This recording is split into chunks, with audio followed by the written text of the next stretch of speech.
Congratulations! You're about to collect the keys to your brand new condo. What is one of the first important crucial things to do?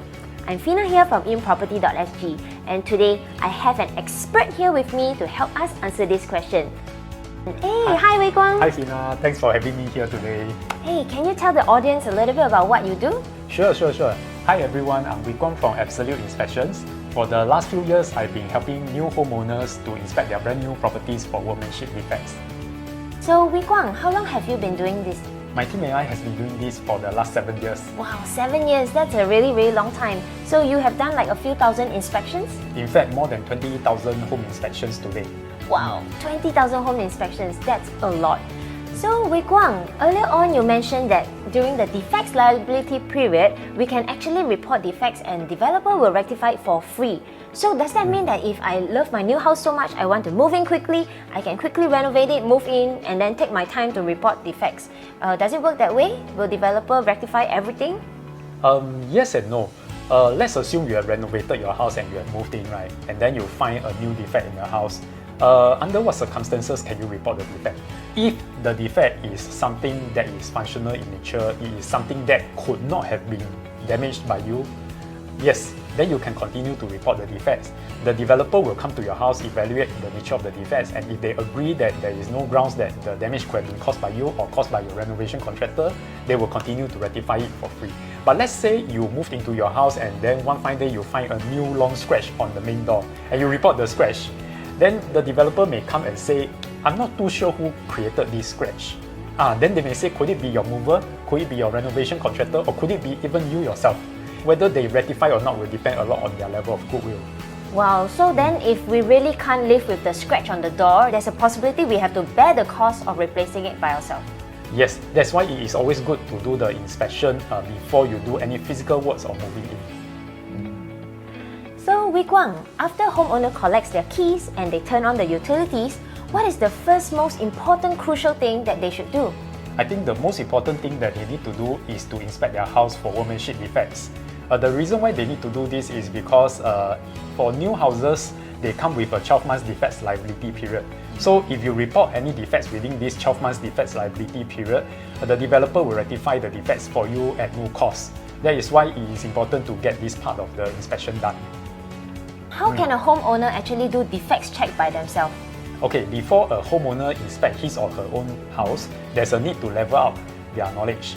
And this can be done by going online to look for information, especially official publications from the BCA website, to understand what legitimate defects are about, have a better understanding of what are the tolerances and the quality standards involved, so that they know what are legitimate defects to report. And then lastly, of course, we always advise homeowners to join their resident group checks, because that is where important information are being shared. Yeah, I think that's good because not everyone has friends in the building or construction sector, right? That's right. So with that, right, if after doing all of that, what can homeowners do, like if they really still want to proceed to check by themselves? Okay, so let's assume that they have already leveled up their knowledge and they roughly know what are the reasonable standards to expect. Then the next thing to do will be to do the actual physical checks. For homeowners, right, we usually advise that they do the surface checks first.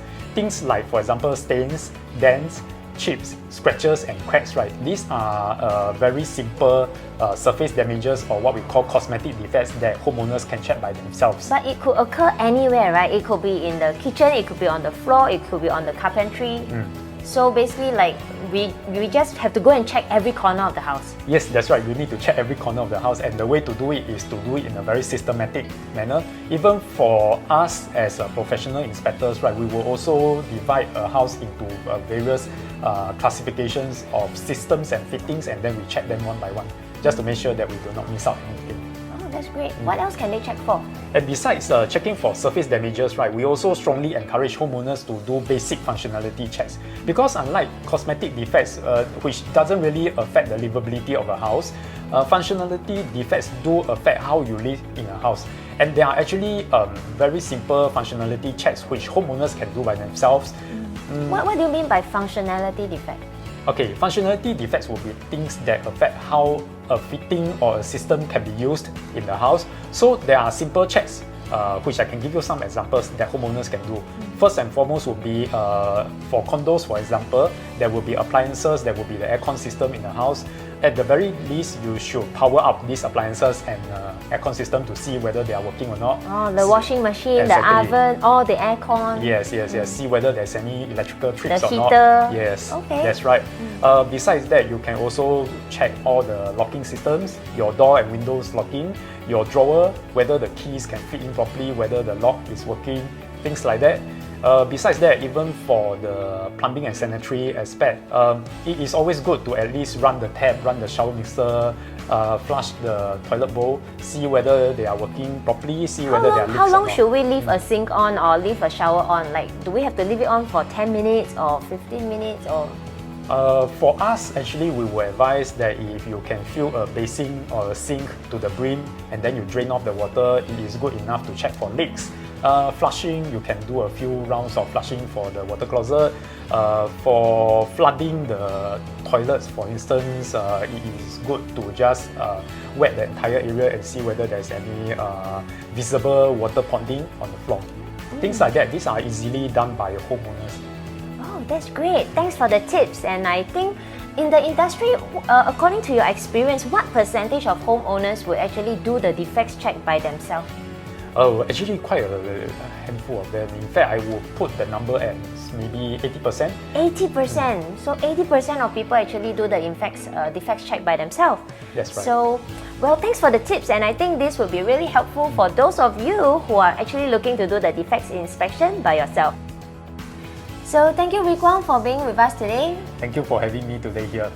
Yeah, so if you like today's video and you have gained some useful tips on how you can do home defects inspection by yourself, do follow us for the next video because we will be interviewing Rick Wang on how a professional inspector can help to value add to the entire process.